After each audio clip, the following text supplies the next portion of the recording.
Hello? Hello! Hello! Estamos cá os três outra vez.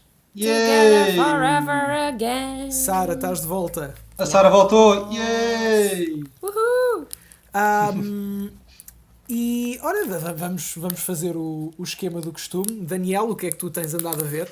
Yeah. Olha, portanto, o que é que eu andei a ver? Eu estou mais calminho agora. Estou mais calminho. Ok. Mas eu vi umas coisas. Conta-me. Portanto, fui ver Engenhos Mortíferos.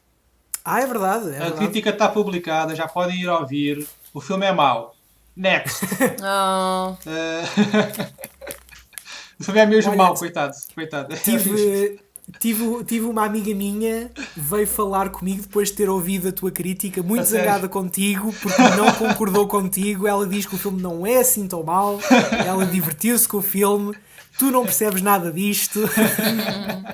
Isso é bom, eu gosto de provocar isto nas pessoas. Ok.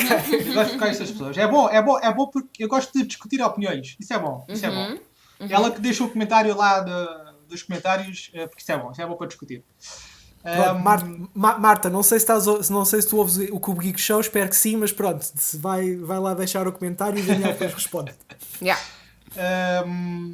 Mais, vi o Mowgli, A Lenda da Selva, um filme do é Andy verdade. Serkis, da Netflix. A crítica já está publicada, podem ir ouvir, o filme é bom. Next! Não. Não, o filme... Thank you, o filme- next. Thank you. Next. O filme é bom, eu gostei muito do filme. Tem algumas falhas, tem uma falha grave que é o protagonista, coitado do rapaz, não sabe atuar. Ok. A sério? Mas isso não estraga o filme. Pelo menos a mim não me estragou. E Ok. o filme é muito interessante. O filme, lida ali com temas muito interessantes. E para quem leu os livros originais da Lenda da Selva, é Yeah. muito fiel. É muito fiel. A Portanto, sério? se ainda não viram o filme, vão ver o filme. A crítica está publicada, vão ouvir e depois digam se concordam comigo ou não. Mas eu gostei do filme. Yeah. Olha, se Ok. calhar vamos ver hoje então. Sim. Agora deixaste-me curioso. Porque Também. eu honestamente, por causa. Lembras, nós falámos sobre o filme várias vezes, de não ir para o cinema, ir diretamente Exato. para a Netflix, e a nossa especulação sempre era este filme se calhar não é grande coisa, não é bom. Exato. Mas afinal não terá sido por isso então. Não sei qual foi o motivo. Nós podemos especular. Talvez possa ter sido o efeito do filme da Disney ainda não se dissipou, talvez. Talvez o estúdio tenha tido medo em lançar o filme tão próximo do filme da Disney. Não sei, podemos especular aqui muita coisa. Agora, o filme não é mau. O filme é bom. Eu gostei muito do filme. Trouxe ali elementos muito curiosos e elementos bons. Trouxe boas discussões para a mesa. Isso, eu gosto disso. Portanto, Yeah. aconselho a ver o filme. Achas que comparando este filme ao anterior que foi feito do Livro da Selva, portanto do Jon Favreau, Yeah. em pé de igualdade, como é que os Opa, comparas? É assim, o filme do Jon Favreau é uma adaptação da animação da Disney. E aquilo é muito flat, não é? Aquilo não, em termos... o argumento é muito bom do filme de Jon Favreau, mas não tem as camadas do filme do Andy Serkis, não é? O filme do Andy Ok, Serkis ok. lida ali com coisas que o filme da Disney não lida. Com o abandono, a solidão, o facto do Mowgli sofrer de discriminação, de ele não poder ser a lado Uau. nenhum. Tens toda a parte dos humanos que são meio que uma maldição que vem aí. Tipo, há ali muitos temas. Eu falo muito disso na crítica. Há ali muitos temas e o filme fala de muitos temas que são muito curiosos e Que que, giro. que a Disney meio que eliminou tudo quando adaptou o livro, não é? Portanto, isto Certo. aqui é muito fiel ao livro. Se vocês já leram os livros do Mowgli, os livros da selva, os originais, eles também falam muito disto. Muito do Mowgli não pertencer nem à selva nem aos humanos, o facto portanto, do abandono. Portanto, os livros falam muito disso e este filme é muito fiel nesse sentido. Certo. Ok, isso é fixe. Isso é fixe. Isso é uma lufada de ar fresco à história, I guess, porque até agora não temos visto isto. Eu pessoalmente nunca li os livros, portanto, Sim. isso para mim é completamente novo. Exato. Portanto, pá, eu aconselho a ver, assim, tem algumas falhazinhas, mas eu aconselho, eu gostei do filme. Eu gostei do filme. Ok, Yeah. fixe, porreiro. Se calhar vamos ver hoje então. Ok. Sim, vê-se. É um bom filme para ver assim à noite e tal, vê-se muito bem. Ok, fixe. Um, E mais? E Estou mais? curiosa. olha, acabei de ver Narcos México. É pá, é muito boa, meu. É pá, sério. Sério? É bom. Yeah. Estou excited. A história é muito boa. É pá, eu achei mais violento do que a série Narcos original. É sério? Talvez a minha memória da série Narcos já tenha se dissipado um bocado, mas eu achei este Narcos México violento. Uau. É violento. Pá, mas a história é boa, a intriga é boa, epá, e o gancho que deixa para o futuro é muito bom. Eu gostei muito, fiquei mesmo. Mergulhei mesmo na história. Estás a ver? Isso é bom. Ok, Fixe. fixe. Isto é com o Luís, com o Penha, não é? Não. Não.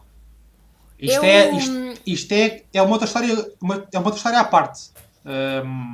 Eu não, Não, estou a dizer o ator, estou a dizer os não, atores. Não é o ator, atores não, todos não. novos. Atores todos novos. Ok? Sim, eu sei. O Mike, é com o Michael Penha e o Diego Luna, era o que eu queria Diego dizer. Luna. Sim, Diego sim. Luna, Exatamente. Ok. O Penha tem o mesmo nome que a personagem Pois, do... tu disseste Penha, eu pensava que anterior, era yeah, a personagem do Narcos. E Eu não também Michael. estava a confundir. Mas sim, Não, é o estava a Michael- estava a é o falar do Michael ator, Penha. sim. É o Michael Penha. Sim. Yeah. Opa, é um caso muito interessante. Muito, Estou muito Sim, curiosa. Sim. Epá, não sei se faço crítica ou não, porque já passou um bocado de tempo desde a estreia. Não sei se é relevante ou não. Portanto, pessoal, digam nos comentários se vocês querem que eu faça uma crítica. Yeah. Mas eu gostei de Narcos México. Yeah, é uma boa série. Ok, fixe. Só mais uma coisa. Portanto, Conta. amanhã, quinta-feira, porque isto aqui sai à quarta, né? Portanto, amanhã, quinta-feira, estreia Aquaman e Homem-Aranha no Universo Aranha. E eu preciso saber qual é o filme que eu vou ver primeiro. Portanto, eu quero que vocês digam aí nos comentários qual é o filme que eu vou ver primeiro.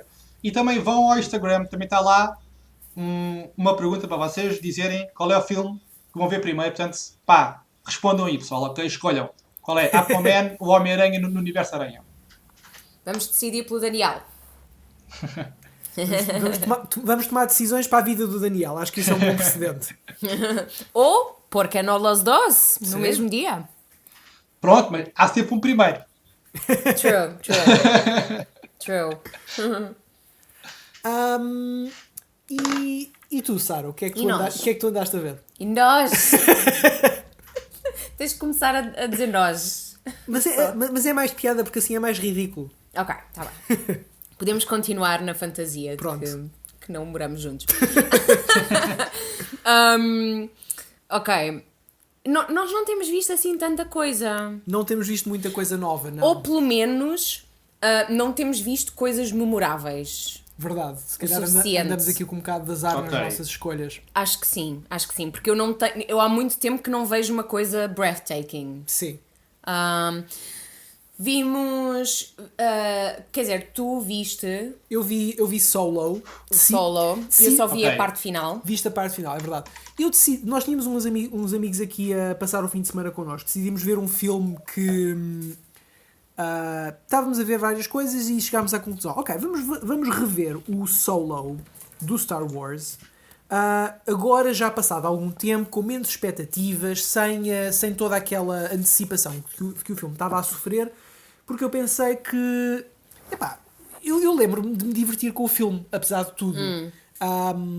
E quis rever o filme para perceber exatamente, agora com mais calma, se o filme era bom ou não. E a conclusão a que eu cheguei é que o filme tem sequências muito, muito giras. A ação do Ok. filme é muito, muito boa. As personagens são interessantes e são são interessantes e engaging, mas o filme tem problemas de estrutura narrativa importantíssimos. Ok, força, Gui. Aquilo que eu senti, sobretudo, foi que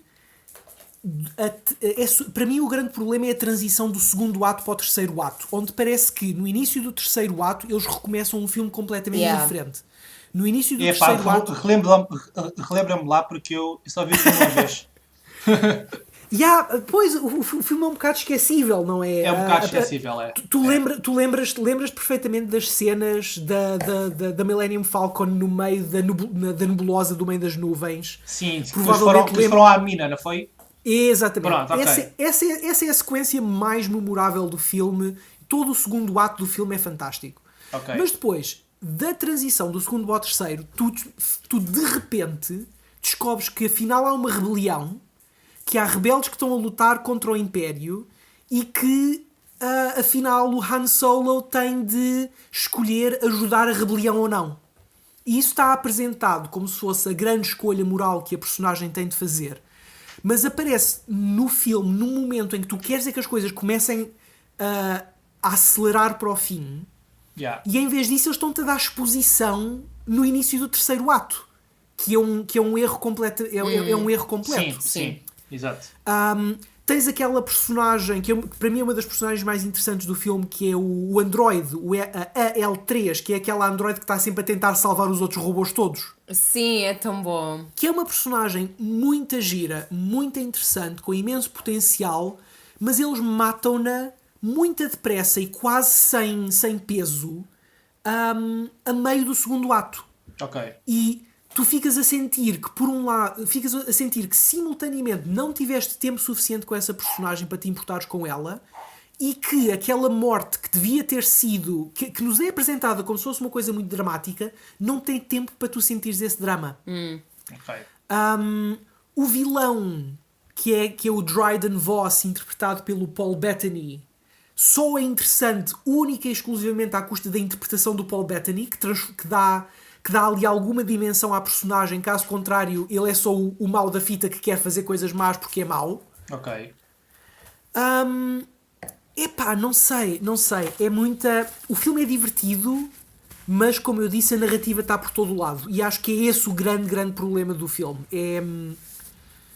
A história acaba por não te dar aquele impacto emocional, acaba por não te contar uma história com princípio, meio e fim, e no fim das contas é isso que te fica na memória, na maior parte das vezes. Não são bem aqueles momentos giros ou as sequências de ação. Isso é divertido e faz com que o filme seja enjoyable de ver, dá gosto de ver o filme, mas não te deixa impressão nenhuma no fim. Sim, eu para além disso tudo, eu vou dizer que eu só vi a última parte do filme. Eu cheguei a casa quando o filme já estava a acabar, mas as cenas que eu vi no final, eu gostei imenso do final desse filme. Eu gostei muito da personagem da Emilia Clarke. Digam lá uma coisa. Agora que vocês viram o filme outra vez, está a Sara, viste o final? Sim. A interpretação da Emilia Clarke é assim tão má? Não. Eu acho que não, de todo. Eu acho que ela é uma personagem muito forte e a interpretação dela está muito boa. Eu nunca tive um problema com a personagem dela. Eu achei tão má na altura, mas eu nunca mais vi o filme, portanto não sei. Não... Mas pronto, fiquei com isso na memória. Sim. Eu também não achei isso. Eu acho que a personagem dela não tem quase nada de interessante para fazer durante o filme inteiro. Exato. Não sei se te lembras, no fim do filme ela acaba por trair o Han Solo. Essa é a melhor parte. Depois tens o Darth Maul, que é tipo... Exatamente. Atrás da orelha mesmo. Precisamente. Essa cena é fantástica. E eu acho, eu acho que a maneira como este filme termina é uma maneira fantástica de terminar um filme. Nós costumamos ter problemas com fins de filmes, normalmente. Normalmente é o clímax que é problemático. E honestamente, este filme, o final, é tipo mesmo top notch. A meu ver, sem erros nenhuns. Eu não sei se concordo com isso. Porque... É a minha opinião. E eu vou explicar. Eu acho que o problema deste filme foi que eles tentaram guardar demasiadas revelações para o fim. E tu, no terceiro ato, tens a revelação de que a personagem do Woody Harrelson vai trair o Han Solo. Yeah. E ao mesmo tempo tens a revelação de que a personagem da Emilia Clarke também vai trair o Han Solo. Yeah, são Eu muitas não gosto traições, né? disso. Coitado do homem. Exatamente, são demasiadas traições. Se eles tivessem posto essa revelação de que a Emilia Clarke estava a trabalhar para o Darth Maul no início do filme, Yeah. para o espectador, mas não para o Han Solo, então o espectador tinha ficado com essa ideia na cabeça o filme inteiro e estava sempre a olhar para a Emilia Clarke a ver, ok, quando é que ela o vai trair? Quando é que ela vai... Mas a questão Eu aqui, não Gui, concordo. a questão aqui, Gui, é que ao não fazer isso, o filme pôs sempre na dúvida de ela é boa ou má. E tu, em momentos do filme, tu pensas, ok, ela é má. Mas depois pensas, ok, ela é boa. E depois no final ela meio que salva o Solo. E tu dizes, ok, ela sempre foi boa. Mas depois ela é má, estás a ver? Eu percebo isso. E Agora, o que está mal aí é talvez a traição do Woody Harrelson.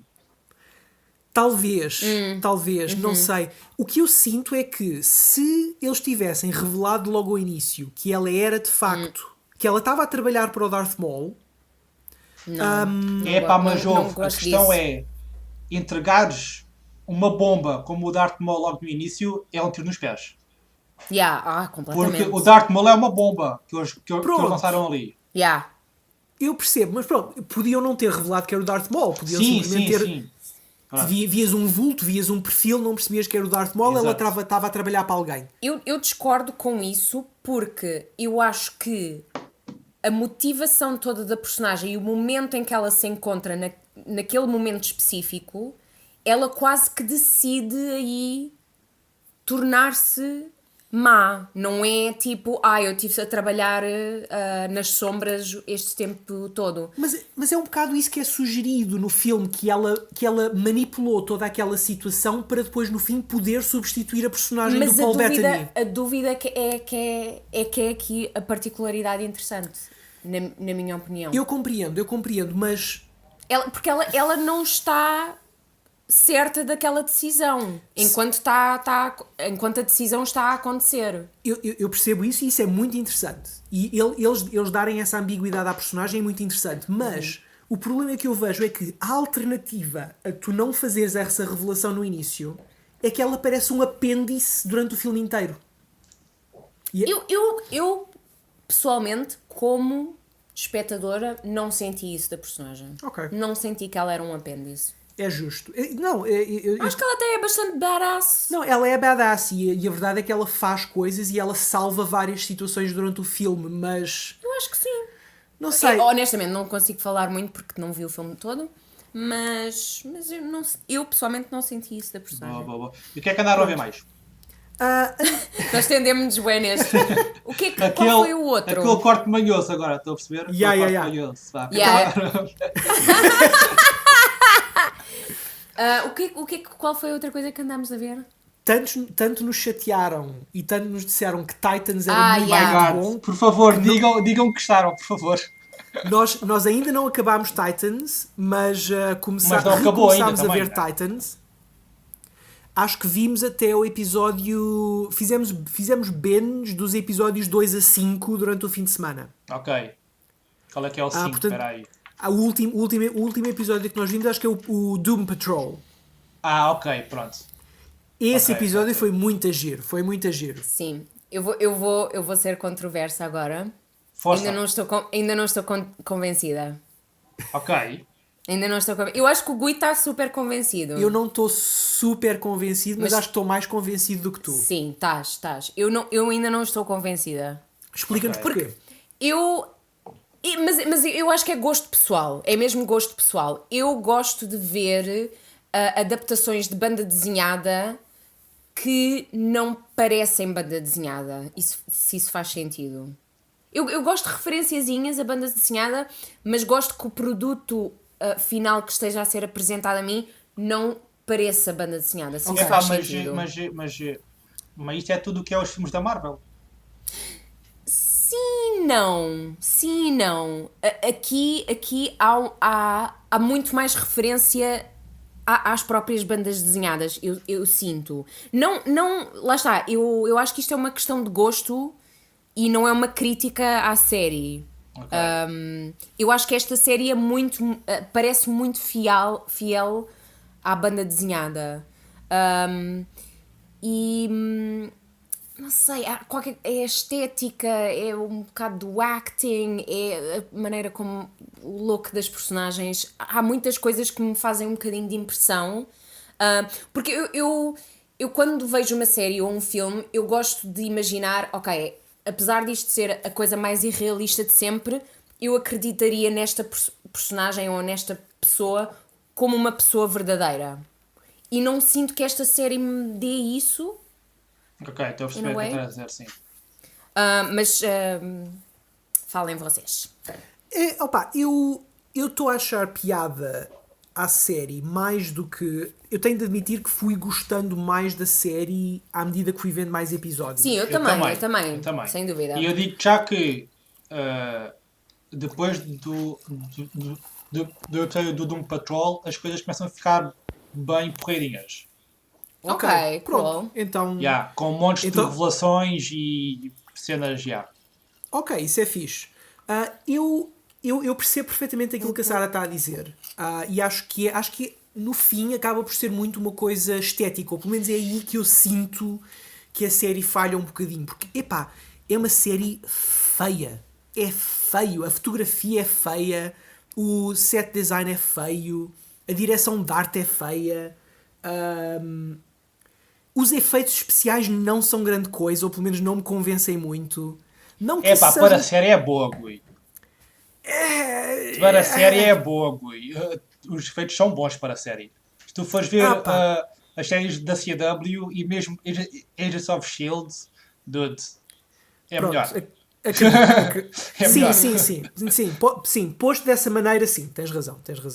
Sim. Mas olha, o que eu tenho achado piada é realmente o quão exagerado tudo aquilo é. É muito over the top. A violência é muito over the top. Os fatos são tão exagerados, são tão comic book e são tão cartoonish. E isso é uma coisa que eu gosto porque não se vê muito. Habitualmente eles tentam, não, estas coisas têm de ser realistas, têm de ser... mesmo, nós estamos sempre a falar que os fatos dos super-heróis nos filmes da Marvel são muito estratégicos e são muito táticos. E, ali não, ali eles têm óculos gigantes na cara. Sim, só porque sim. Só porque sim. Yeah. E isso eu gosto. Eu estou a apreciar imenso isso simplesmente porque é diferente, porque é uma coisa nova que não estou habituado a ver. E isso está... Sem dúvida. Isso é muito divertido. É muito divertido, for sure. E sobretudo este último episódio Doom Patrol, quando tu começas a ver aquelas personagens todas muito estranhas, muito bizarras, eu acho que é aí que a série realmente se destaca a dar-nos coisas novas. A narrativa, o desenvolvimento das personagens é interessante, ainda não estou completamente convencido, mas como tu disseste, se calhar a partir de agora é que as verdadeiras revelações e o engagement vai começar mesmo. Portanto, eu estou absolutamente convencido a continuar a ver esta série até ao fim, coisa também que não estava depois de ver o primeiro episódio. Mas ainda bem que continuei a ver, ainda bem que tu e os nossos amigos nos convenceram a ver mais. Obrigado, Daniel, obrigado, Bruno e David, por nos terem convencido. Sim, eu quero continuar a ver, sem dúvida. Portanto, sim, acho que Titans vale a pena ser visto. Está a fazer uma coisa diferente. Eu quero principalmente que a série me surpreenda de uma maneira completamente inesperada, com algo que eu não esteja mesmo nada à espera. Que até agora sinto que ainda não aconteceu.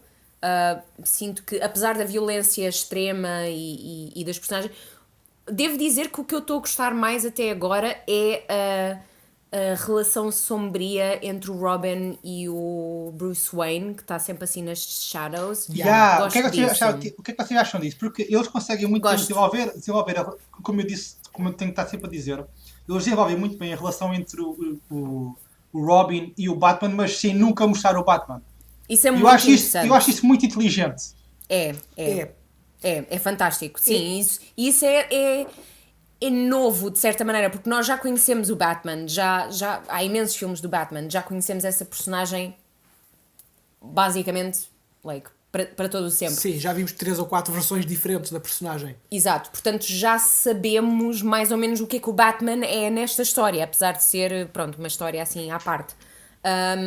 Mas sim, é uma maneira muito interessante de contar a história do Robin, sem nunca mostrar o Bruce Wayne. Eu acho que é muito, muito inteligente a maneira como eles estão a contar isso, porque lá está, nós estamos fartos de ver o Batman, estamos fartos de ver as coisas da perspectiva do Batman. É muito bom que isto esteja tudo só da perspectiva do Robin. Sim. Ele é o único a aparecer, sempre que há relação com o Batman, é só o Robin que aparece. É uma maneira muito gira de contar a história. Sim, isso está muito inteligente. Por falar em coisas muito giras e inteligentes e surpreendentes, o Aquaman vem aí. Sim. Tem um aspecto muito, muito melhor do que estávamos à espera e para começarmos a pôr o pé dentro d'água, vamos falar sobre reinos subaquáticos já depois da intro.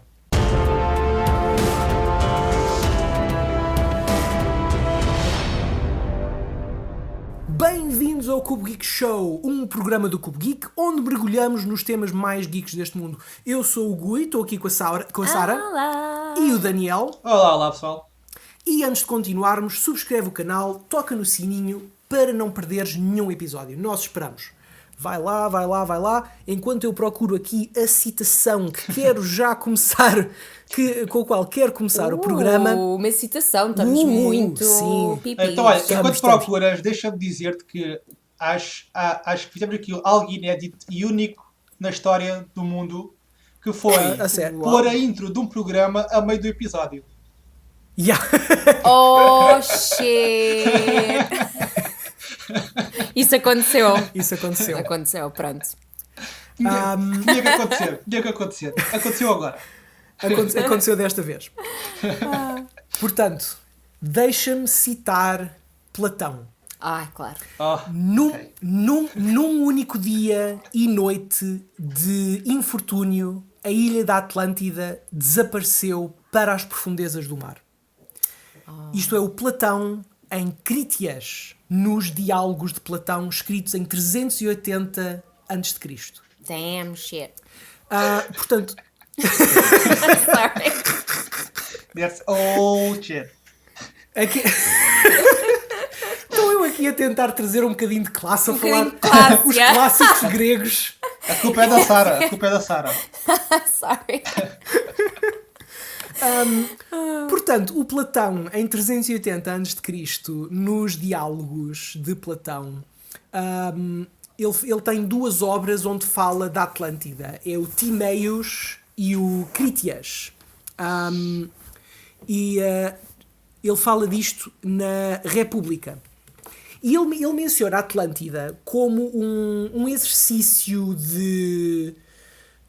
um exercício metafórico para representar o hubris e o orgulho da humanidade como levando à decadência da humanidade. A Atlântida é representada como um estado guerreiro muito avançado que ataca Atenas. E Atenas só é capaz de resistir à invasão da Atlântida porque é o estado ideal. E, portanto, o Platão inventou essa história para falar sobre estados gregos, basicamente. Pera. Então a Atlântida não é real? É verdade! Tan. Só para desiludir-te. A Atlântida não é real. A Atlântida não é real, apesar de muita gente durante os anos ter pensado que era. E inclusivamente... pronto, quero deixar isso um bocadinho para a frente. Há muitas coisas giras a dizer acerca da Atlântida. Nós hoje não vamos falar sobre o mito da Atlântida propriamente dito, apesar de ser extremamente interessante. O que eu quero falar hoje é, como preparação para o Aquaman, que aí vem, quero falar sobre Atlântida noutros filmes. Yeah. E eu quero vos perguntar, a primeira coisa que eu vos quero perguntar hoje, como o meu desafio semanal é... quando é que foi o primeiro filme a mostrar a Atlântida? Em que ano é que vocês acham que isso terá acontecido? Pá, não sei. Epá, acho que foi mais ou menos no início da história do cinema. Estás correta, foi muito no início, não foi no início, mas foi muito lá para trás, é verdade. Se calhar até mais tarde do que tu esperarias. Se calhar. Diz-me uma década. 40. 40, ok, temos uma aposta em 40. Vou dizer 50 só para... Tiveram tão Damn. perto. O primeiro filme a representar a Atlântida é o filme Olha, O Reino Subaquático de 1936. estavas mais perto, Daniel. Portanto, é um daqueles filmes de fantasia dos anos 30, muito mal feitinho. Deixa-me só trazer aqui mais um ou dois detalhes. Raios, a internet não está a funcionar agora. As it would not. Tu depois cortas este pedacinho, Daniel. Ou não. Não, porque isto é a realidade, está bem? Não se corta nada no Cubo Geek. Show, não se corta nada. Nós apelamos ao ultra-realismo no programa. Sim, somos fãs Somos fãs do ultra-realismo, nada disto é editado. do hiperrealismo. Olha, não estou a chegar lá, a internet não está a colaborar. Portanto, o que eu vos quero perguntar é... quando é que vocês se lembram de ter visto a Atlântida Atlântida em desenhos animados, em filmes, em cinema, na televisão? Onde é que vocês se lembram de pela primeira vez ter visto a Atlântida? No filme Atlantis da Disney, maybe? Estás a falar do filme de... acho que Animação. o filme de animação da Atlântida, o Continente Perdido, é esse? Pois, esse também é logo o primeiro que me vem à mente. Mas vocês já conheciam a Atlântida antes disso, imagino. Sim. Mas quando se fala em filme, vem-me logo esse à mente. Ok. Esse filme é muito giro. Eu adorei esse filme. O filme... Raios que a internet hoje não está mesmo aqui a querer colaborar comigo. Olha, usa aqui. Usa aqui este. Está bem. Então vá lá.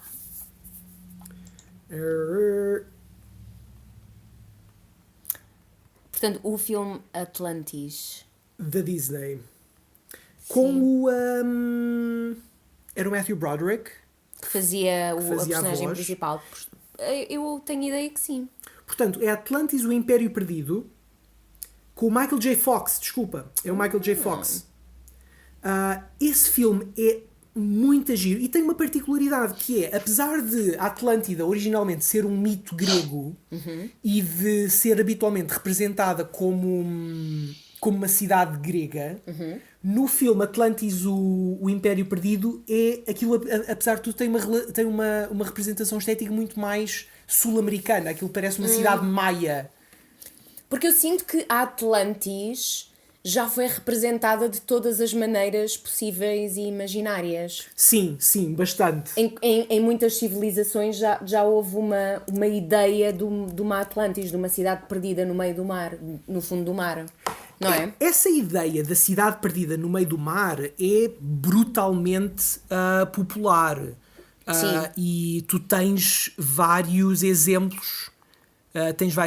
Disso, tal como seja, por exemplo, a Lemúria, que é outro mito de uma cidade perdida no fundo do mar. Não conhecia. Tens um exemplo do Mu, que é outra cidade, esta no Pacífico, a Lemúria no Oceano Índico, a Atlântida, como o nome indica, é no Oceano Atlântico. Tens outra cidade chamada Vineta, no Mar Báltico, a cidade de Thule, no Oceano Ártico, e, tecnicamente, qualquer mito bíblico da Terra antes do dilúvio conta como um mito da Atlântida, ou de reinos subaquáticos. O que é giro é que estas civilizações antigas subaquáticas são invariavelmente representadas como sendo muito avançadas, são habitualmente considerados precursores das civilizações atuais e frequentemente até são civilizações alienígenas. Sim, Pelo menos da maneira como são representados no cinema e na televisão. sim. Eu estava, acho que já cheguei ao filme que queria. Cá está, Atlantis, The Lost Empire, é um filme de 2001 com o Michael J. Fox. Como eu estava a dizer, o filme é muito giro, tem uma estética muito, muito engraçada. E tem. Eu era para ter falado neste filme. Lembras quando nós falámos do. Nós fizemos aí há algumas semanas o programa das criaturas míticas? Não, Sim. desculpa. Foi das criaturas míticas? Foi. E Acho nós que sim. falámos do Kraken. Sim. E eu ia falar, eu ia mencionar este filme, depois acho que acabei por não mencionar, porque este filme tem um Leviathan muito giro, tem uma espécie de lagosta robótica gigante no fundo do mar, Yeah. que é engraçadíssima. Lembras-te desse robô, Daniel? Não. Lembro-me de tipo, as naves que eles tinham, tipo uma espécie de naves. Ou então eram tipo submarinos, não sei, no filme de animação. Yeah. Tenho essa ideia.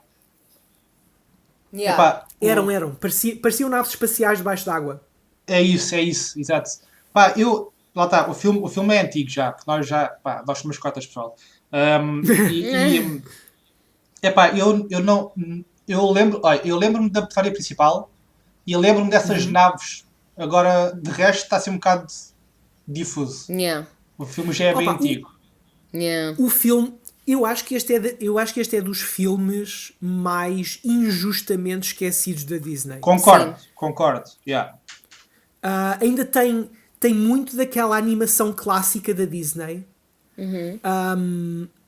E o design das personagens, o design dos cenários. Dos cenários, principalmente. Nós estamos aqui agora a olhar para imagens. São mesmo muito intrínsecos. Tem um uso de cor Yeah. lindíssimo. Yeah. Yeah. Não me importava de rever este filme. É muito steampunk. Sim. Mesmo muito steampunk. Por acaso, agora lembrei-me de outro exemplo de um filme de animação que também tem muita inspiração. Não é bem inspiração na Atlantis, mas que tem inspiração em deuses e espíritos do mar, Ok. que é o Ponyo, do Miyazaki. o Ponyo. Sim. Yeah. É verdade. Esse filme, há muitas pessoas que descrevem esse filme como é o Miyazaki para crianças, mas honestamente esse filme é absolutamente deslumbrante. Tem uma estética fantástica. Tens um bocadinho tens alguns exemplos de civilização debaixo do mar. Tens pelo menos pessoas a viver em casas debaixo do mar. Exato. Tens a deusa Isto é do sobre, mar. é sobre espíritos do mar. Exato. E é uma representação fantástica de pessoas do mar, espíritos do mar. Opa, e o filme é lindíssimo. Dá-te uma... Lindo. Sobretudo a imagética e a representação que eles te fazem do fundo do mar é das mais apelativas que eu me lembro de ver. Sim, como sendo uma coisa muito antiga. E há momentos no filme, mais para o fim do filme, onde tens animais tipo, como é que se chamam aqueles animais, os triglocéricos? Sim, aqueles tipo caracóis, né? Trilobites. Sim, trilobites e essas coisas. Nautilus. Os Nautilus são aqueles que são... Parece um bicho da conta aquático. Não sei. Anyway, parecem tipo... monstros antigos que nós hoje em dia só encontramos como fósseis. Sim, fósseis. Sim. E é uma representação do mar muito interessante em filme. É porque dá ao mar quase uma identidade. Sim, é quase um mundo à parte. Sim. Temos o mundo fora do mar e temos o mundo dentro do mar. E é muito isso que eu acho que é giro nos filmes que representam a Atlântida e reinos submarinos, que dão sempre a ideia de que debaixo da superfície existe todo o outro mundo paralelo que está a acontecer há anos, que tem a Exato. sua própria história, que está completamente separado da superfície. Quase como outro planeta. Como Exatamente. se fosse outra... Yeah. Precisamente. Completamente separados. E eu acho que isso faz sentido, porque na maior parte, quer dizer, durante quase toda a história da humanidade, até muito, muito recentemente, nós não conseguíamos ir abaixo, sei lá, de 20 metros da superfície do mar. Nós não fazíamos ideia nenhuma do que é que estava lá para baixo, nem sequer de quão profundo era.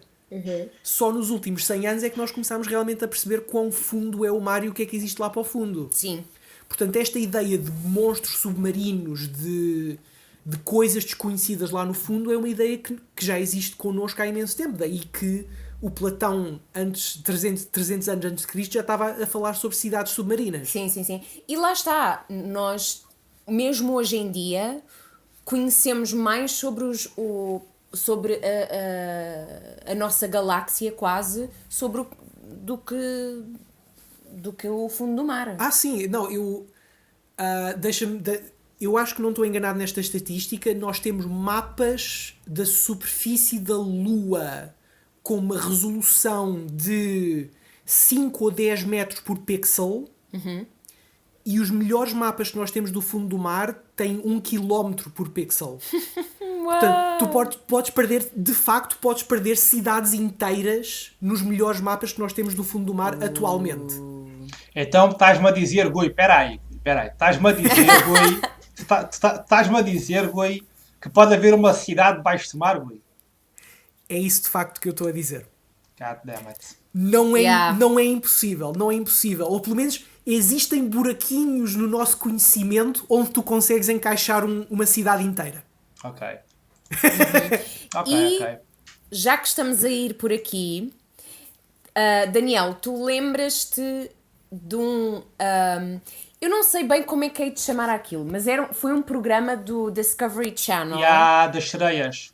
das sereias. Dodo, eu juro-te que eu acreditei até ao fim, pessoal. Eu acreditei, a sério. Eu e a Yeah. Ana vimos Sim. essa série documental.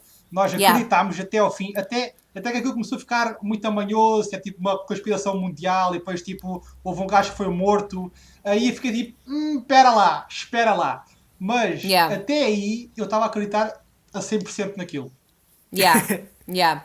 Tinha argumentos muito fortes, sem dúvida. Yeah. Eu acho que sim. E nós também vimos esse programa. Não sei o que é que lhe hei de chamar, porque É um não mockumentary.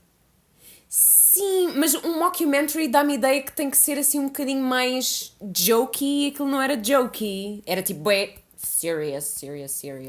Não sei Não se o sei. mockumentary tem que ser necessariamente... Cómico, Comédia, não é? cómico. Se calhar não, O yeah. mockumentary é apenas um documentário falso. Pronto. Yeah. Olha, Exato. isso é um tema giro para um programa do Kubrick. Falar Yeah. sobre mockumentaries. Os melhores Watch this space, people. Watch this space. Yeah. Vamos tentar Mas olha, squeeze esse tema. quando eu soube qual é que era o tema deste programa, cidades Sim. debaixo d'água, Sim, a primeira imagem que me veio à cabeça, isto é verídico, pessoal, a primeira imagem que me veio à cabeça foi Star Wars, a ameaça fantasma, e aqueles cheiros que estão debaixo d'água e eles depois pegam naquele submarino e mergulham e tu vês a cidade do Jar Jar Binks. Foi a primeira imagem que veio à cabeça. Foi essa. Yeah. Exatamente. Porque é Essa o mais também parecido, é o mais parecido do que nós vemos nos trailers de Aquaman também. Sim, é verdade. É verdade. Verdade. As cores e a construção da cidade no início da Ameaça Fantasma, na cidade dos Gungans, se eu não me Exatamente. engano. E eu acho que até tenho aqui notas sobre como é que isso se chama. Não estou a encontrar, mas já lá chego. É uma... Lá está, é uma cidade perdida debaixo d'água. Eu também tenho ideia que no filme eles não têm ideia que aquilo lá no fundo é tão grande, ou é uma coisa Exato. tão desenvolvida, mas tens os mesmos tropes que vês em outros filmes sobre cidades subaquáticas. Tens as pessoas que vivem nessa cidade estão particularmente adaptadas a viverem debaixo d'água. Tens a cena dos monstros marinhos gigantes, que tu também vais ver no Aquaman, já tivemos imagens disso. Portanto, há aqui de facto montes de tropes que se repetem sistematicamente nestes filmes. Recorrentes. Não sei, não me lembro especificamente dessas cenas. Por acaso não me lembro mesmo nada. Não te dessas lembras? cenas com o Jar Jar Binks. Tenho que rever. Anyway, tenho aqui algumas informações sobre Mer People. Vamos falar mais um bocadinho sobre Mer People. Diz-nos o que é que... Principalmente porque eu estou curiosa se há alguma inspiração para o Aquaman. Na definição e na história e nas lendas dos Mer People. Que têm vários nomes. Mer People, Mermaids... pronto, sereias, não é? Não sei se há um nome em português para Mer People.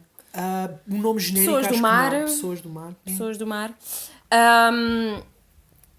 Pronto, basicamente os Mer People nascem a partir das lágrimas de Poseidon. E Poseidon sendo o deus dos mares, não é? Deus dos oceanos. Eles nascem como adultos, Ok. já.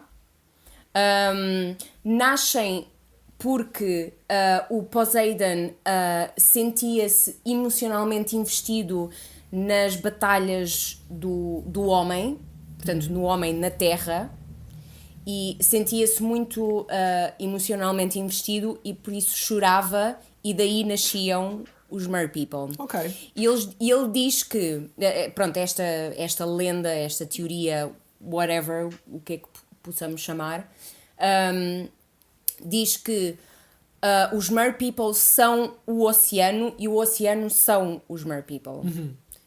Portanto, são a mesma coisa. Os Mer People já nascem com todo o conhecimento que, por exemplo, Poseidon tem. Ok. Portanto, é interessante porque parece que quando eles nascem já não precisam de aprender nada, já têm todo o conhecimento. Eu estava estava curiosa em saber se o Aquaman tem alguma influência desse género, se já nascem como adultos, se já nascem com todo o conhecimento, se há influência do Poseidon ou não. Eu, por acaso, não me lembro se nas bandas desenhadas da DC o Poseidon está envolvido com o Aquaman, porque eu sei que existem... Porque os deuses gregos fazem parte das personagens da DC. Tiveste o Ares... Ares, no filme da Wonder Woman. O deus da guerra. Viste o Zeus na sequência de início da Liga da Justiça. Daniel, lembras-te se o Poseidon é uma personagem? Eu acho que sim, aliás. O tridente é de Poseidon, não é? É o tridente... Ah, é? Exato. Ok, eu posso ok. estar a dizer grandes barbaridades agora, mas... Mas sim, o Poseidon Sim, existe. é... O Poseidon existe na DC Comics. Yeah. Ok. É interessante perceber como é que eles vão adaptar isso para o filme. Lá está, ou antes disso, como é que as bandas desenhadas adaptaram as lendas do Poseidon para dentro da história. Lá está, é uma grande falha minha, eu nunca li muito de DC, mas já tenho ali bandas desenhadas. Para as pessoas que nos andam a seguir, eu agora tenho um tablet para ler banda desenhada, portanto, sim, vou começar a ler banda desenhada do Aquaman. Mas queria falar aqui de outro filme que também quase de certeza toda a gente viu, que envolve sereias, que é A Pequena Sereia. Tadá! Eu acho que A Pequena Sereia terá sido dos primeiros filmes da Disney que eu me lembro de ver. Também acho que sim. Aqui no mar, aqui no mar, aqui no mar, aqui no mar. Oh my god. Eu não resisto. Não, tem de ser. Uma theme songzinho.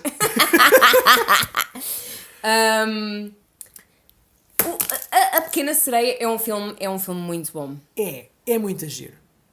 É um filme sobre uma adolescente rebelde que quer mais do que o seu próprio mundo. Sim.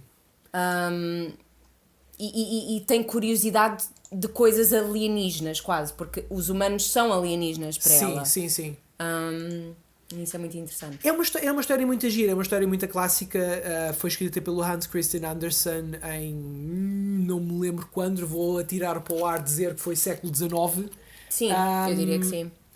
E por curiosidade, tu tens lá tens o pai da Pequena Sereia, que tem um tridente também. E a Pequena Sereia tem o cabelo, é ruiva, tal como a Mera, que é o interesse romântico do Aquaman. Sim. No filme do Aquaman. Sim. E é muito parecida. Tipo, a atriz, como é que ela se chama? É Amber Rose. Amber Heard. Amber Heard. É muito parecida à Sereiazinha. Se houvesse uma atriz mais parecida à Sereiazinha, à personagem Disney cartunesca, seria ela. Completamente. É impressionante o quão parecida. E apesar de, no filme da Pequena Sereia, nunca ser mencionada a Atlântida propriamente dita, a cidade chama-se Atlântica. Portanto, houve claramente ali uma influência interessante. Daniel, lembras-te mais algum filme que menciona a Atlântida? Ou tens mais alguma coisa que queiras mencionar? Do fundo do mar. Não. Então deixa-me dizer-te aqui 1 ou 2 filmes que se calhar não te passariam pela cabeça que estão relacionados com a Atlântida. Isto se calhar são coisas que eu me lembro, que vocês se calhar não se lembram, porque há aqui uma diferença de anos que faz diferença. Vocês lembram-se de um filme chamado Cocoon? Não. Não. Não? Ok. Pronto, o Cocoon é um filme dos anos 80, é de 1985. Mas pronto, vocês não conhecem o Cocoon. Basicamente. O que é que tu foste fazer lembrar, Goi? O que é que tu foste fazer lembrar, Goi? Agora, olha, dá para da cabeça mas agora. tem. É sério. O Está Cocoon. farto do caraças, pá. O Cocoon é um filme de 1985. Não vou conseguir falar do Cocoon. Ok, ok, foste. Pronto, ok. Já passou. Já. Cocoon, 1985, é um filme sobre alienígenas. Continua. É um filme sobre alienígenas que vêm para a Terra para dar longevidade aos seres humanos, pondo-os dentro de... Não, como é que é? Não, os alienígenas vêm à Terra, põem os seus casulos, os seus cocoons, dentro de uma piscina, e há uma comunidade de idosos que vão nadar para essa piscina e ficam... É os anos 80, é estranho. Mas... a minha cara é tipo... What? O que é que se está a passar aqui? Mas esses alienígenas, aparentemente, antes de porem os seus casulos numa piscina, tinham posto os casulos na Atlântida. Ok. Existe outro filme de 1995 chamado Gamera, que é um filme de kaijus, no qual os monstros que aparecem lá vêm da Atlântida. Ok. De igual forma, tens o filme 10.000 a.C., que é relativamente recente. Deixa-me só tentar descobrir aqui de que ano é que é o filme. Onde também existe uma civilização antiga, ou pelo menos aquela ideia dos precursores, que supostamente também vêm todos da Atlântida. Mais filmes que mencionam a Atlântida. Tens também recentemente... Vamos falar de televisão, onde tens o Stargate Atlantis. É verdade. Que... E há uma série que estreou há uns anos que era sobre a Atlântida. Qual era? Acho que é Não me lembro Atlantis. disso. Espera aí, deixa-me ver. Espera. Já que Também estamos a tenho falar... uma ideia vaga, sim. Eu Já não que estamos vi, a falar de eu não séries- vi, mas Atlantis, exatamente, de 2013 a 2015. Ok, Da isso BBC, passou completamente ao da lado. Não faço ideia do que isso seja. Eu quando estava a isto fazer foi pesquisa, falado. também vi. Yeah. Isto foi falado. Ok, Yeah. não me lembro de nada disso. Yeah. Não me lembro de nada disso. Mas pronto, continuando em séries já falámos do Stargate Atlantis. O Doctor Who também menciona várias vezes a Atlântida. E tiveste... vocês lembram-se daquela série dos anos 90 que era o Sequest? Não. Isso Não. foi... Eu via isso na RTP Açores no início dos anos 90 e era a melhor coisa de sempre, porque eles tinham submarinos e golfinhos e as pessoas falavam com os golfinhos. E para um puto de 8 anos isso é a melhor coisa de sempre. I mean, yeah. Eu percebo. E aparentemente em Sequestered, na altura, eles também encontram a evidência da existência da Atlântida. E a Ok. Sabrina the Teenage Witch também. Pois é, é verdade. Ok. Yeah. Aparentemente a Sabrina the Teenage Witch, que era outra série dos anos 90, a Atlântida é um lugar de férias para as bruxas. As bruxas vão passar férias. As bruxas vão passar férias, mas ela diz que quando ela comia batatas fritas na Atlantis eram muito molezinhas. So, yes. Ok. Olha, eu queria falar de uma coisa, porque lá está, novamente, não faço ideia do que é que o Aquaman vai tratar. Há alguma influência de cristais? Alguma menção a cristais? Pergunto eu a vocês. Cristais? Cristais, sim, no geral. Como assim? Que eu me lembre do pouco que li da banda desenhada e dos trailers, não vi ali nenhuma referência específica a cristais, não. Porquê? Não, porque é uma das... é dos pormenores aqui da história dos Mer People. Ok. Desta história. História, não história verídica, história Certo, lenda. claro. Qual é a relação das sereias com cristais? Elas controlam cristais e mexem a energia do mundo. Isso começa a soar-me uma coisa muito New Age. Sim. Isto é completamente New Age. Eu estou a ver neste momento um site chamado Elemental Awakening, Ok. que menciona Está coisas explicado. como chakras e coisas assim. Mas sim, eu estou muito curiosa para saber que tipo de referências é que há neste artigo para o Aquaman em particular. Também, o que é que eu queria dizer? Há uma coisa muito importante, um pormenor muito importante de pessoas do mar, que é a voz. Ok, what A about? voz que é mencionado na sereiazinha, não é? Na pequena sereia. Pois é, isso é um plot point É um importante. plot point. E é uma coisa que está nas lendas das sereias e dos Mer People, é uma coisa muito importante. Por isso, eu estou curiosa para perceber se o Aquaman também vai introduzir este tipo de... Pronto, este pormenor à história. Porque isso era muito giro. Era muito giro perceber se o Aquaman tem poderes especiais só por causa da voz dele. Aqui neste artigo menciona que os Mer People, que são homens, têm, atingem, obviamente, frequências diferentes das mulheres e têm uma vibração diferente das mulheres por causa disso. Ok. E, portanto, um poder diferente, entre aspas. Será que é por causa disso que ele consegue falar com os peixes? Maybe. Se calhar é por aí que eles vão. Maybe. E pronto, lá está. As mulheres têm outro tipo de frequência Ok. na sua voz. Portanto, têm outro tipo de poderes. Eu estou muito interessada nesse pormenorzinho. É curioso vermos se... Porque lá está, a voz é tão importante nesta parte da lenda. Sim. Portanto, eu percebo o sinto queres que dizer. o Aquaman, se fosse por aí, era muito giro. Era. Porque era um poder muito específico. O que é que tu achas, Daniel? Tipo, Acho um que poder sim, onde sim. a Vamos lá ver vibração como é que- da voz... Yeah. Eu acho que o Aquaman tem... Ele tem algum poder relacionado com a voz? Ou não? Não sei, eu por acaso Eu não acho sei. que tem. Eu também quero dizer Talvez. que sim, mas lá está. Vou remeter outra vez para o facto de nunca ter lido muito de... Sim, eu também nunca li muito de Aquaman realmente, mas não sei, tinha essa ideia. Mas pronto, É ficar a ver. mas sim. Mas sim. Há aqui só mais duas coisas que eu quero mencionar antes de acabarmos o programa. Uma era aquela que eu fiz um tease a isto no início do programa, acabou por não haver aqui nenhum segue interessante para introduzir isto.